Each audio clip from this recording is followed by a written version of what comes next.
যুক্তরাজ্যে অধ্যয়নরত চীনা নাগরিক ও পিএইচডি শিক্ষার্থী জোন হাও জোকে যাবজ্জীবন কারাদণ্ড দিয়েছে আদালত। ২৮ বছর বয়সী ওই শিক্ষার্থীর বিরুদ্ধে মাদক খাইয়ে নারীদের ধর্ষণ এবং ভিডিও ধারণের অপরাধ প্রমাণিত হয়েছে। আদালত তাকে কমপক্ষে ২৪ বছর কারাভোগের নির্দেশ দিয়েছেন। ঝোকে ব্রিটিশ ইতিহাসের অন্যতম ভয়াবহ যৌন অপরাধীর মধ্যে একজন হিসেবে বিবেচনা করা হচ্ছে। চীনের গুয়াংডং প্রদেশের বাসিন্দা জোন হাও জো ২০১৭ সালে যুক্তরাজ্যে পড়াশোনা করতে আসেন।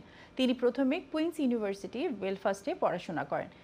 ২০১৯ সালে ইউনিভার্সিটি কলেজ লন্ডনে যন্ত্রকৌশল বিষয়ে পিএইচডি শুরু করেন। ২০২৪ সাল পর্যন্ত ঝো তার বাসস্থান লন্ডনের এলিফ্যান্ট ক্যাসেলের এলাকায় অবস্থিত ফ্ল্যাটে অন্তত ৬০ জন নারীকে ধর্ষণ করে বলে তদন্তে উঠে এসেছে।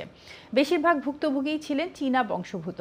২০২৪ সালের জানুয়ারিতে পুলিশ তাকে গ্রেফতার করে। তার ফ্ল্যাট থেকে উদ্ধার করা হয় ৫৮টি ধর্ষণের ভিডিও।